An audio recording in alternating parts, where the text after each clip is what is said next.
अस्सलाम वालेकुम स्टूडेंट्स औज़ु बिल्लाहि मिनश शैतानिर रजीम बिस्मिल्लाहिर रहमानिर रहीम व बिशवाली सदरी वयस्सिर अमरी वहलुल उक़दतम मिन लिसानी यफ़क़हू क़ौली ग़बिज़नी इल्मा ग़बिज़नी इल्मा ग़बिज़नी इल्मा।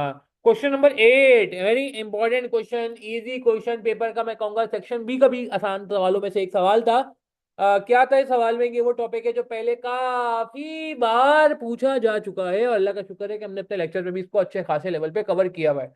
रिक्वायरमेंट पहले पढ़ेंगे। Determine the quantities of products या product which E I should purchase from an outside supplier in order to maximise the profit. ये मैक्सिमाइज द प्रॉफिट से बात फौरन हमारे जहन में कभी कभार फौरन आनी चाहिए कि ये शायद लिमिटिंग फैक्टर की तरफ लेके जा रहा है। और लिमिटिंग फैक्टर भी दो होते थे, एक नॉर्मल लिमिटिंग फैक्टर होता था और एक होता था make or buy with limiting factor. Make or buy with limiting factor, जिसमें हमें परचेज करना है या बाय या मैन्युफैक्चर करना है, ठीक है, मेक करना है या बाय करना है, डिसाइड करना पड़ता था। तो यहाँ पे कोई बाय की बात लग रही है आउटसाइड से। खैर सवाल पढ़ेंगे। इक्विनॉक्स इंडस्ट्रीज, ई आई आसान लफ्जों में बात कर लेते हैं, manufactures and sells three products A, B, and C. EI intends to introduce a new product D. A budgeting department is providing the following estimate for the next year: A, B, C, and the new product is D. ठीक है। आगे कह रहे हैं कि unit A के बेचने 3 lakh, B के 2,40,000, सी के 1,80,000 और डी के 1,20,000 यूनिट बेचने हैं। सेलिंग प्राइस ए की 600, बी की 700, 900 और 1250। मटेरियल की कॉस्ट बता दी 300, 400, 500, 600। लेबर का बता दिया 400 पर आर घंटे का रेट है। 80, 100, 120, 240 and manufacturing overhead 150% of labour cost. Manufacturing overhead लिखा हुआ है, ये कौन से मैन्युफैक्चरिंग ओवरहेड है? वेरिएबल है या फिक्स है? जवाब दीजिए। खाली मैन्युफैक्चरिंग ओवरहेड लिखा होगा तो हम अपने लेक्चर में भी एक बात करते थे, हम इसको वेरिएबल ट्रीट करें या फिक्स ट्रीट करें या अजम्पशन ले लें। No, I hate assumptions. Practical life में भी आप उल्टी सीधी अजम्पशन लेते हैं हर किसी के बारे में, और पेपर में तो आप भूल ही जाए। नहीं, अजम्पशन नहीं लेनी है आपने, अजम्पशन किलर है। अजम्पशन से प्रॉब्लम हो जाएगा, अजम्पशन गलत ले जाती है। तो हम अजम्पशन में नहीं जाएंगे। कुछ नहीं लिखा होता तो ये ऑब्वियस होता है कि ये टोटल है, इसमें वेरिएबल भी है और फिक्स भी है। आगे जाके ये बात मजीद क्लियर भी हो जाएगी, ठीक है ना। आगे, as per the estimate the production of A, B and C would utilize 87% of the maximum available hours in the next year. 40% of the manufacturing overhead are fixed. जाहिर सी बात है, अगर 40% फिक्स है तो बाकी 60% जो है वो वेरिएबल हो गए। असम्पशंस की एसी की तेजी कर दी इसने। लास्ट में कह रहे हैं each unit of product can be externally source at these prices. Source का मतलब परचेज हो सकता है बाहर से। ए 520 का, बी 670 का, सी जो है 770 का और डी 1200 का। Requirement determine the quantity of product which E I should manufacture purchase from outside. ठीक है, तो ये क्वेश्चन नंबर 8 के बारे में मैं कहूंगा ये है एक make or buy with limiting factor.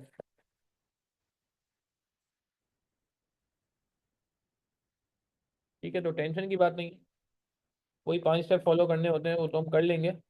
अगर पहले जरा ये हम आइडेंटिफाई कर लें, 5 स्टेप याद है ना, आइडेंटिफाई लिमिटिंग फैक्टर, जो कि इसमें ऑलमोस्ट हो गया है। देख भी लेंगे सीएम पर यूनिट, जिसे हम कहते हैं deemed CM, make or buy with limiting factor में। ठीक है, जिसमें दो चीजों का डिफरेंस निकलता है, आउटसाइड परचेज प्राइस और वेरिएबल प्रोडक्शन कॉस्ट का डिफरेंस निकाल के दिखाया जाता है कि कितना फायदा होगा अगर हम इन हाउस बनाते हैं। फिर हम निकालते हैं डीम्ड सीएम पर लिमिटिंग फैक्टर पर, रैंकिंग करते हैं चौथे काम में और पांचवें चौथे स्टेप में और पांचवें में ऑप्टिमल प्लान बनाते हैं। तो वही सारी बातें यहाँ पे रिपीट होंगी, मगर यहाँ पे थोड़ा सा हमें ख्याल करना होगा क्योंकि वो कह रहा है कि 87%, ये आवर्स कितने अवेलेबल नहीं बताया हुआ नहीं है, तो ए बी सी से कह रहा है कि 87% जो है यूटिलाइजेशन हो जाती है। तो खैर एक कोई बात नहीं, हम देख लेते हैं और बल्कि टोटल भी देख लेते हैं कितना है। 4 कॉलम बनेंगे भाई, ए बी सी डी।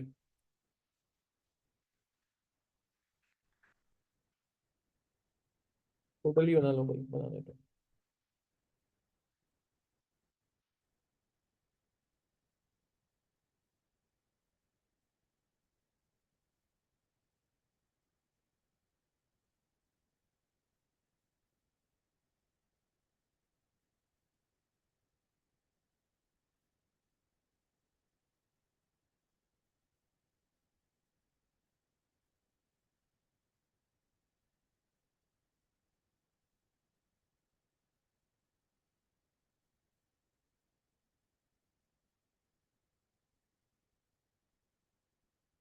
कहती है 100। एक यूनिट में कितने घंटे लगते हैं पहले वो निकाल लेते हैं।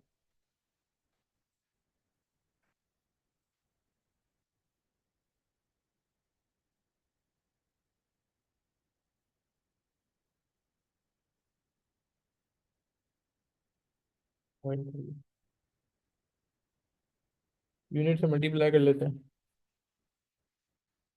3 लाख यूनिट से। ये रहा यूनिट इसका। 2,40,000 यूनिट से।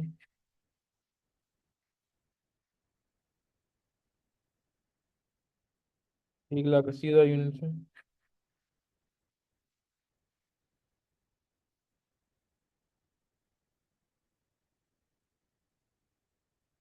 रिक्वायर्ड कितने आवर्स हैं?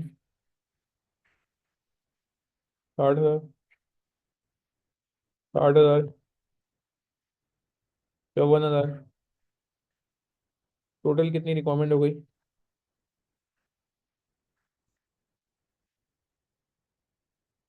246,000। अवेलेबल कितने नहीं पता। तो labour hours use in product A B and C.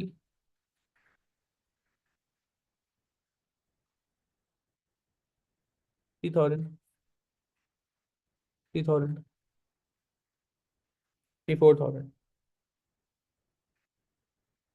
174,000 hours, जो कि कितने परसेंट को रिप्रेजेंट करते हैं?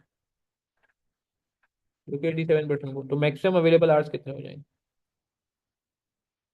87% ऑफ टोटल कैपेसिटी। कैपेसिटी है,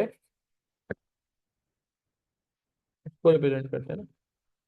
मैक्सिमम कैपेसिटी आवर्स कितना हो गया, निकाल लेते हैं, कोई बात नहीं।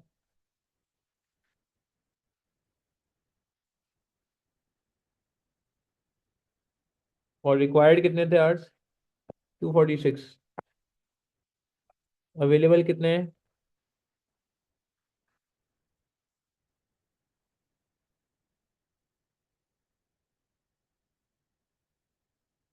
वर्किंग से आ रहा है नीचे। तो कितनी शॉर्टेज हो गई?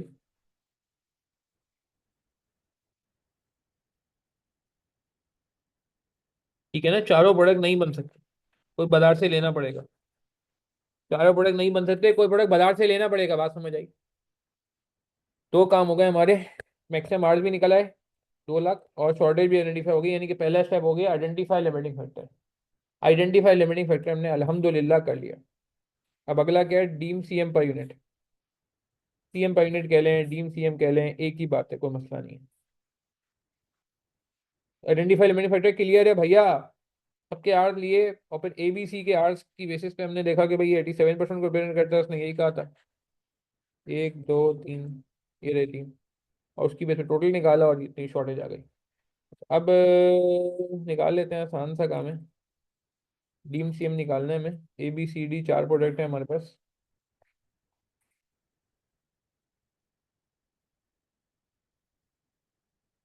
ए बी सी। तो मटेरियल हमें पता है।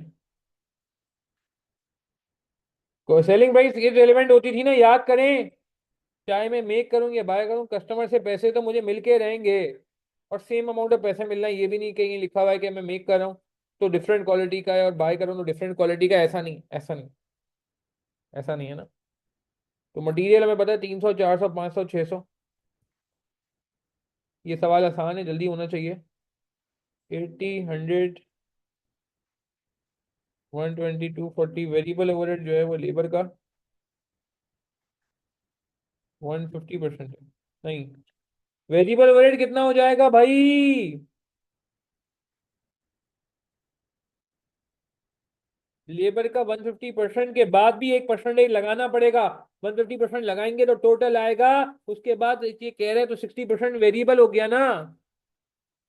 60% 0.6 से मल्टीप्लाई करना पड़ेगा ना, याद आ रही है बात? वेरिएबल एलिमेंट लेना है। फिक्स तो सेम रहता है, फिक्स तो एलोकेटेड होता है, बांटने के लिए होता है, टोटल में सेम रहता है ना, बटे हुआ अलग वो जी भी जाए तो टोटल में सेम रहता है। चेक करो, 72 आएगा, 90 आएगा, 108 आएगा, और 216 आएगा। वेरिएबल प्रोडक्शन लेते हैं, वेरिएबल सेलिंग भी नहीं लेते। क्योंकि वेंडर हो या ना हो, सेलिंग तो हमें खुद करनी पड़ती है, सेल तो हमें खुद करना पड़ता है, बेचना तो हमें खुद पड़ना करता पड़ता है। शायद इसमें तो वेरिएबल सेलिंग की बात नहीं, मगर मैं वैसे समझाने के लिए बता रहा हूँ, रिवीजन परस्पेक्टिव से। ठीक है ना, लिमिटिंग फैक्टर का रिवीजन हो रहा है, इसी बार 590, 728 एंड 1056। अब इसको कंपेयर करते हैं किससे, outside purchase cost. Outside purchase cost कितनी है, ये रही 520, 670, 570, 1200। Net benefit of own production,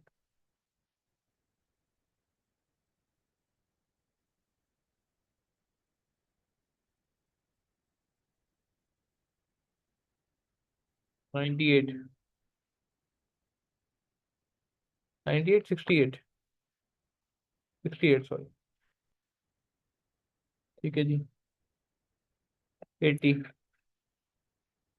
42, 144। मगर ये सेकेंड स्टेप है, इसे हम डीम्ड सीएमबी कहते हैं। तो क्या करते थे हम, याद करें, इसे हम डीम्ड सीएमबी कहते थे ना, हमारा सोचा हुआ सीन। क्या करते थे इसको, रैंकिंग से पहले,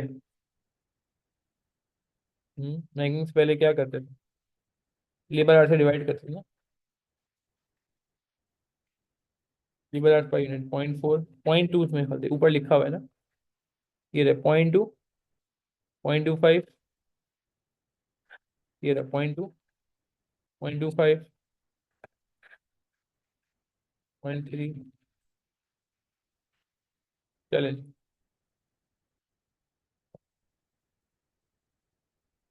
नेट बेनिफिट बराबर कितना हो गया, 340, 320, 140, 250। रैंकिंग ऑफ प्रोडक्शन, प्रोडक्शन की रैंकिंग, आई कैप ने प्रोडक्शन की रैंकिंग नहीं की, परचेज की रैंकिंग की, कोई बात नहीं। हम प्रोडक्शन की रैंकिंग के लिए फर्स्ट, सेकंड नहीं, सेकंड ये होगा, थर्ड नहीं, थर्ड ये वाला होगा, एंड फोर्थ। ठीक है जी। एंड लास्ट में ऑप्टिमल प्लान बनता था, ऑप्टिमल प्लान बना लेते हैं ताकि सवाल हमारा एंड हो। ऑप्टिमल प्लान कैसे बनेगा, प्रोडक्ट्स हमारे चार हैं, A, B, C and D. Ranking हम इसकी लिख लेते हैं, एक, दो, तीन, चार। यूनिट्स 8 पर यूनिट से मल्टीप्लाई कर लें, टोटल 8 आ जाएंगे। यूनिट्स ए के कितने थे, हमने ऊपर सब लिखा हुआ है, सब लिखा हुआ है। ए के 3 लाख यूनिट थे, बी के 2,40,000 यूनिट्स,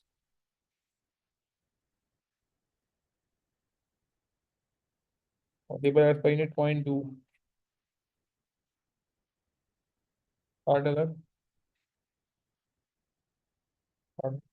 सी नहीं, पहले डी, डी डी पूरा करना है, 1,20,000 यूनिट।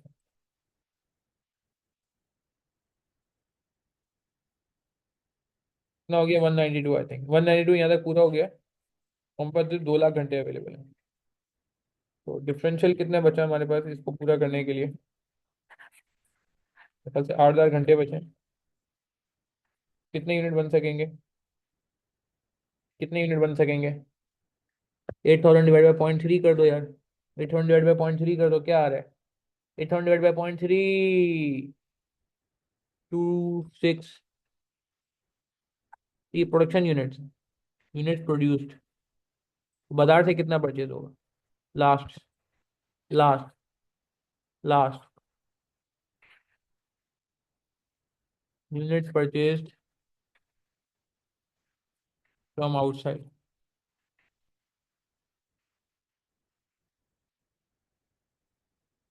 0,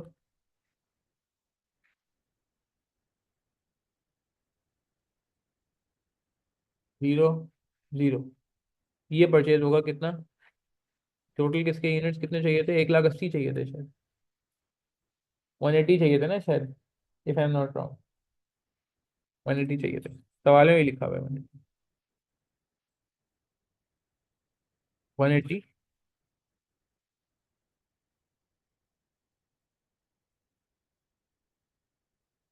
-2 6 6 कितना आ गया? 1 5। ठीक है जी, बात समझ आई।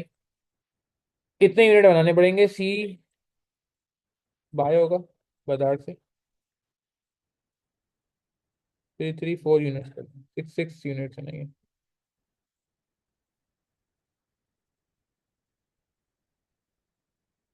आधा यूनिट तो नहीं बनेगा ना यार।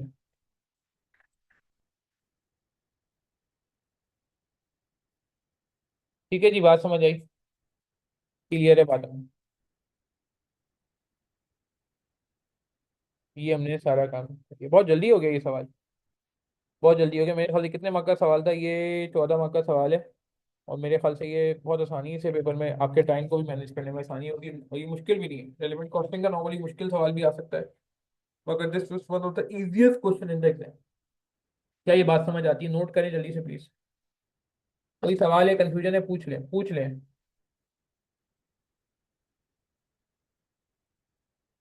हम्म। अच्छा, इसमें एक और चीज भी है, छोटी सी थ्योरी भी है, कर लें साथ साथ।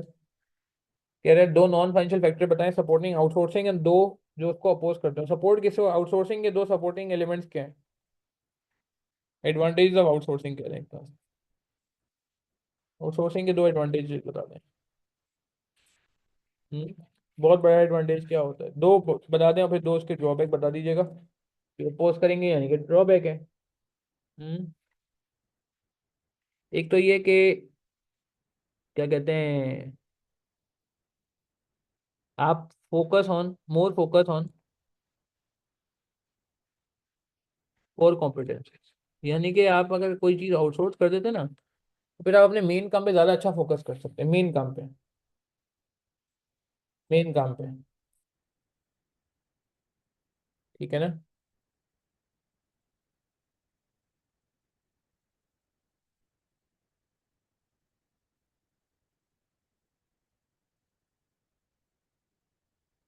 बात समझ आ रही है?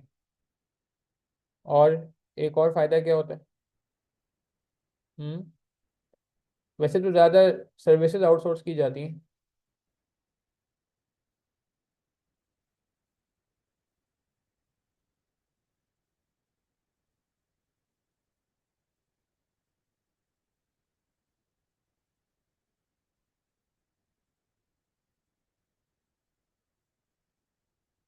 ठीक है ना? और नोट करते जाए ना साथ साथ यार।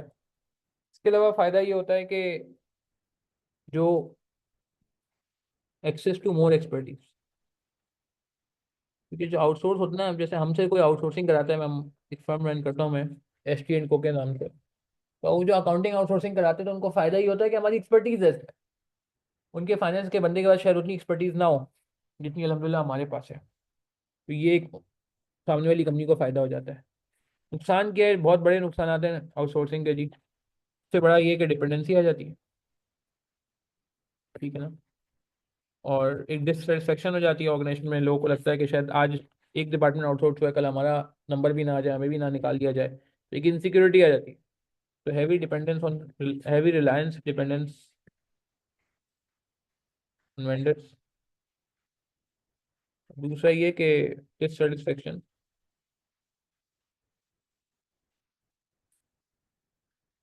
एम्प्लॉइज,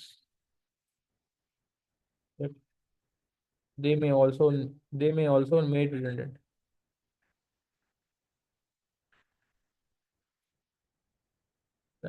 वो ऑर्गेनाइजेशन जरूरी नहीं करे, मगर एक रिस्क रहता है। कल्चरल बैरियर्स भी होते हैं, कंट्रोल लॉस हो जाता है। ये भी कुछ बेनिफिट जो हैं वो, और डिसएडवांटेज जो हैं वो आप इसमें डाल सकते हैं। ठीक है, चले यहीं तक रखते हैं इस सवाल को। ये क्वेश्चन हमारा यहाँ पे एंड हुआ जाता है। बाकी यार आपको ये बात समझ आई, अच्छा लगे तो आप और लोगों से भी रिकमेंड कर सकते हैं। ये वीडियो का लिंक जो है वो यूट्यूब पे ही अवेलेबल फॉर ऑल है। बाकी कोई क्वेरी है, कन्फ्यूजन तो मुझसे पूछ सकते हैं। ठीक है, अपना ख्याल रखिएगा प्लीज़, दुआ में याद रखिएगा। इंशाल्लाह अगले सवाल के साथ इस पेपर को इंशाल्लाह एंड करेंगे। अस्सलाम वालेकुम रहमतुल्लाहि व बरकातुहू। ठीक है जी। इंशाल्लाह अगला सवाल भी ज़रूर देखिएगा प्लीज़। Thank you.